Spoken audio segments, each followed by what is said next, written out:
आज दिल्ली द्वारका सोमनाथ 209 से विदेश से लोग आए। लगभग 1000 लोग उसमें थे और आकर के रातों रात दिन में रात में घर बना के रहते हैं, घर बना रहे हैं। और वहाँ का राज प्रशासन, वहाँ का राज्य सरकार को नींद भी नहीं टूटती है। और दिल्ली में तो शाहीन बाग बन गया, PFI का केंद्र बन गया। पूरे भारत में कहाँ कहाँ से लोग आते हैं, कभी पाकिस्तान से तो कभी बांग्लादेश से, कभी नेपाल से, कभी म्यांमार से, और विश्व के कितने भी देशों से। पिछले दिनों आपने देखा कनाडा ने 800 भारतीयों को बाहर निकाला, 800 को। पाकिस्तान से गए थे, भारत से गए थे 800। लेकिन हमारे यहाँ मेहमान नवाजी करते हैं। पिछली केंद्र सरकार की जब केंद्र में थी वह उसे मुसलमानों को वोट बैंक का रूप में उपयोग करती थी। आज कांग्रेस पार्टी का पैर तले का जमीन खिसक गया। और लेकिन राज्य सरकारें, चाहे समाजवादी पार्टी हो कि बिहार में राजद हो या जदयू हो या दिल्ली में केजरीवाल की सरकार हो, आप पार्टी हो, महाराष्ट्र में उद्धव ठाकरे की सरकार रहा हो, ये सब मुस्लिम तुष्टीकरण की नीति अपनाता है। लेकिन गृह मंत्री अमित शाह जी वे बैठे हुए हैं, वे सोचते हैं कब हमको मौका मिले हम प्रधानमंत्री बन जाए, हम प्रधानमंत्री बन जाए कब, वे सोचने में लगे रहते हैं। बेचारे को और कोई काम नहीं है, और कोई काम नहीं है। वह यही बात सोचते रहते हैं भर दिन भर रात। मैं मांग करता हूँ केंद्र सरकार से, माननीय प्रधानमंत्री से, एक गृह सचिव के नेतृत्व में 10-15 सदस्यीय टीम को नेपाल भेजा जाना चाहिए। नेपाल में एक छोटा सा देश है, भारत, पाकिस्तान, चाइना और कौन देश से घिरा हुआ है। लेकिन वहाँ पर विदेशी मूल के लोग क्यों नहीं जाके घर बसा लेते हैं? वो छोटा सा देश है, कमज़ोर देश है, हिंदू बहुल क्षेत्र है, क्यों नहीं वहाँ जाके घर बसा लेते हैं? भारत में कोई भी ज़िला, ऐसा कोई ज़िला खाली नहीं है जहाँ पर रोहिंग्या मुसलमान नहीं पाए जाते हैं, बांग्लादेशी मुसलमान नहीं पाए जाते हैं, म्यांमार के मुसलमान नहीं पाए जाते हैं। कहाँ न कहाँ के लोग नहीं आते हैं। यहाँ की अर्थव्यवस्था, यहाँ का सब कुछ, आंतरिक सुरक्षा, हर जिला में चोरी होती है। यही लोग, बाहर के लोग आते हैं कि चोरी होती है। वहाँ के लोगों ने तो सोमनाथ का और द्वारका का लोगों ने तो धरना प्रदर्शन करने का निर्णय किया है, प्रदर्शन करने का निर्णय किया है। आगे लोगों को हटाइए, नहीं तो हम लोगों का जीना मुश्किल हो जाए। वाजिब बात है, कोई छोटा सा गांव है, बसा हुआ है पहले से, वहाँ पर आके उसकी संख्या से तिगुनी आकर के बैठ जाएगा तो उसका क्या होगा? उस गांव का, उस गांव की आबादी क्या होगी, उसकी अर्थव्यवस्था क्या होगी? उसको वहाँ का स्थानीय लोगों को जीने का अधिकार छीन लिया जाएगा। आज जम्मू कश्मीर में क्या हुआ? जम्मू कश्मीर में क्या हुआ? आज 50 वर्षों से वहाँ का प्रोटेक्शन नहीं दिया केंद्र सरकार ने। वहाँ से पाकिस्तानी आतंकवादी के बेस में आए, वहाँ पर हिंदुओं को मारा। वहाँ का स्थानीय लोगों ने आतंकवादियों को संरक्षण दिया और हिंदुओं को मार मार के भगाया। आज सैकड़ों एकड़ ज़मीन छोड़ के, घर द्वार छोड़ के भागना पड़ा। 5-5 लाख लोग। आज पूरे भारत में ऐसा हो रहा है, पूरे भारत में ऐसा हो रहा है। आपने उत्तर प्रदेश में देखे थे, वहाँ पर एक हिंदू के घर के चारों कात से लोग, मुसलमान लोग घर बना के उनका आवाज़ जीना मुश्किल कर दिया। तो वहाँ वीडियो वायरल हुआ, तो अविनाश योगी जी गए वहाँ पर। तो आपको कहाँ से लोग आते हैं, उनका जांच होना चाहिए। और केंद्र सरकार के गृह मंत्री से यह अपील है, आप एक एक राज्य में कहाँ से लोग आए हैं। 1971 से NCR कहाँ गया आपका नारा, कहाँ गया? और कहाँ कहाँ से लोग आ के बस जाते हैं और वहाँ के स्थिति विस्फोटक हो जाती है, वहाँ पर शांति नहीं रहती है।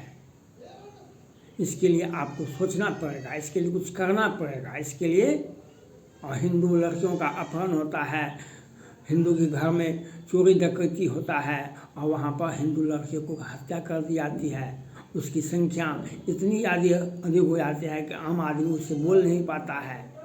इसके लिए सोचना पड़ेगा, इसके लिए आपको कुछ करना पड़ेगा। इसके लिए आप गुजरात हो या दिल्ली हो, वहाँ पर आप उसको एक एक राज्य में वोटर लिस्ट का जांच कीजिए। वहाँ पर जो विदेशी लोग बना लिए हैं उसका वेरिफिकेशन करवाइए और वहाँ पर आधार कार्ड बना लिया है तो उसको कैंसिल कीजिए, वहाँ पर राशन कार्ड बना लिया उसको कैंसिल कीजिए। और आप सीधे कहिए आपको यहाँ भारत में रहना है, आप पहले अपने देश जाइए, वहाँ से वीज़ा के लिए अप्लाई कीजिए, हम आपको सभी को स्वीकृति देंगे। हिंदू जब आना चाहता है तो उसे तो आप रख नहीं पाते हैं, उसे आप रहने की जगह नहीं देते हैं, और जगह भी देते हैं तो मुसलमानों के बीच में, जहाँ पर उसको मार के काट के उसकी लड़की का अपहरण करके उसके परिवार को बर्बाद कर दे। आप प्रोटेक्शन दीजिएगा हिंदुओं को। जैसे पाकिस्तान में, बांग्लादेश में हिंदुओं के साथ कितनी ज्यादती होती है, या देखिए आप, लेकिन कुछ कर नहीं रह सकते हैं। इसके लिए आपको एक गृह नीति अपनानी चाहिए, जो हर राज्य में चुनाव बदलने के लिए एक व्यक्ति 3-3 जगह से नाम दे रहा है। एक व्यक्ति कहाँ कहाँ से म्यांमार से आ गया, नेपाल में एक भी रोहिंग्या मुसलमान नहीं पकड़ाते हैं, नहीं मिलते हैं। भारत में तो हजार कितना है, लाख है कि हजार है कि करोड़ है, यह केंद्र सरकार बता भी नहीं सकती है। राज्य सरकार तो वह उसका वोट बैंक हो गया, राज्य सरकार है उसका वोट बैंक हो गया। आपने देखा दिल्ली में जो मस्जिद के मौलवी लोगों को और कौन लोगों को कितना पेंशन मिलता है, उसके व्यवसाय करने के तुरंत लोन मिल जाता है। लेकिन हिंदू लड़की का हत्या होता है कि केजरीवाल साहब का मुंह से आवाज़ नहीं निकलती है। दिल्ली में आज शाहीन बाग बना हुआ है, और अगर 5-10 वर्ष केजरीवाल रह जाएंगे तो पूरे भारत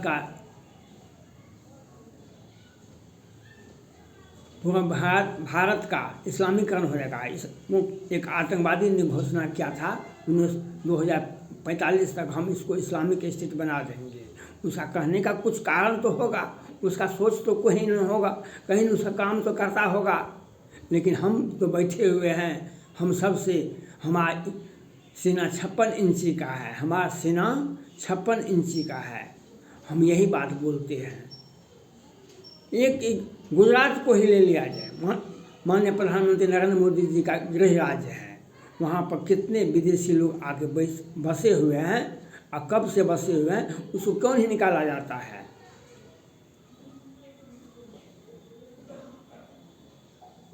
वहाँ पर 2002 में दंगा हुआ था, तो क्यों दंगा हुआ था, आज क्या स्थिति है। मोरबी की घटना कैसे हुआ था, जहरीली साहब से कैसे लोग मरे थे। आपका गृह राज्य है, वहाँ पर विदेशी लोग कितने लोग आगे बसे हैं, उसको खाली करवाइए, उसका घर तोड़वाइए, उसको बाहर निकलवाइए। बिहार में भी कितने जिले में उनकी संख्या 50% से अधिक हो गया, जो कि 10-20 वर्ष पहले वहाँ पर एक भी 2-4 संख्या में थे। लेकिन आज वहाँ पर एक एक वार्ड में एक व्यक्ति का भी नाम नहीं था, लेकिन आज 50 आ जाता है। कहाँ कहाँ से लोग आते हैं, लेकिन राज्य प्रशासन, लेकिन केंद्र सरकार गृह मंत्री का बयान होगा, उसके बाद तो कुछ होगा, प्रधानमंत्री जी का कुछ होगा। एक एक राज्य को साफ करवाना है। अभी चुनाव में, लोकसभा के चुनाव में अभी 1 वर्ष है। उसके बाद उसमें आपको यह काम करना चाहिए, जो हर राज्य में विदेशी लोग कितने संख्या में आके बसे हैं, उसका वेरिफिकेशन होना चाहिए और उसको सीधे वापस करना चाहिए।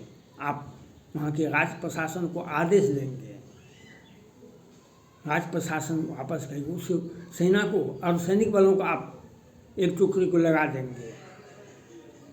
जो नौ से आया है उसे नौ से भेज दिया जाए, जो बाहर से आया उसे पैदल भेज दिया जाए देश की सीमा के बाहर। और किसी को भी आने के लिए है, वीज़ा अप्लाई कीजिए, आपको हम स्वीकृति देंगे, नियमतः आइए।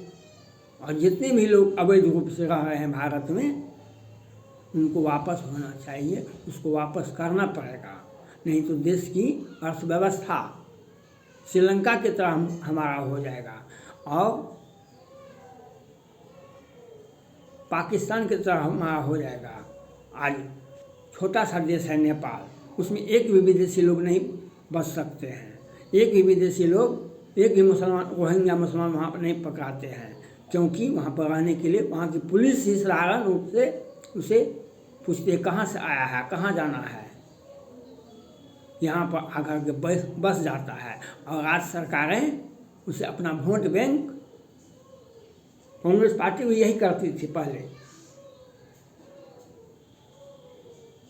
लेकिन अब उनको यह ज्ञात हो रहा है हमारा नीति कैसी गलत हो गया। जो आज सही है वह कल गलत हो जाता है। लेकिन भाजपा, केंद्र सरकार कोई ठोस निर्णय नहीं ले रही है। वह राज्य सरकारें को दिशा निर्देश देती है, लेकिन वह कंक्रीट रूप से कोई काम होता नहीं है। आज बिहार समेत पूरे भारत में और एक भी राज्य में इस बात की का वेरिफिकेशन नहीं हुआ है। पश्चिम बंगाल में तो आपने कुछ दिन पहले देखा होगा, वहाँ के विधानसभा चुनाव, लोकसभा चुनाव के पहले, विधानसभा चुनाव के बाद तो बांग्लादेशी मुसलमान आकर के टीएमसी कार्यकर्ता के पीछे कितने हिंदुओं का कत्लेआम हुआ था, क्या लाख लोग घर से बाहर भागे थे। लेकिन प्रधानमंत्री नरेंद्र मोदी जी यही एक बात कहते थे, हमारा सीना 56 इंची का है। और गृह मंत्री अमित शाह जी कभी गए नहीं वहाँ, उस वक्त वहाँ पर कभी गए नहीं। क्यों जाते? उनको डर लगता है ना। उन्हें सिर्फ कुर्सी चाहिए, उन्हें कुर्सी चाहिए। मैं मांग करता हूँ भारत के माननीय प्रधानमंत्री नरेंद्र मोदी जी, गृह मंत्री अमित शाह जी, जो जितने भी विदेशी मूल के लोग आए हुए हैं, बांग्लादेश से कि पाकिस्तान से, म्यांमार से कि रोहिंग्या मुसलमान, उन सबों को चिन्हित किया जाए, उसे वापस किया जाए और सीधे सीधे घोषणा करना चाहिए आपको आना है, भारत में रहना है, भारत में बहुत अधिक ज़मीन खाली है, आइए आपको हम बता दें, आप वीज़ा की नियमतः आइए। और आए, हम बैठ गए, आपका सारा चीज़ चौपट हो जाएगा। किसी के घर में 3 आदमी का घर है और 5 आदमी आके बस जाए तो उस घर का क्या हालत होगा। देश की प्रधानमंत्री को यह बात सोचना चाहिए। देश की जनसंख्या नीति को नहीं बदलना होगा, देश की अर्थव्यवस्था ही बदल जाएगी अगर आप ऐसे लोगों को संरक्षण देंगे तो। और जितने भी लोग आए हुए हैं विदेश से, उनको वापस करना होगा, हर हाल में वापस करना होगा। धन्यवाद।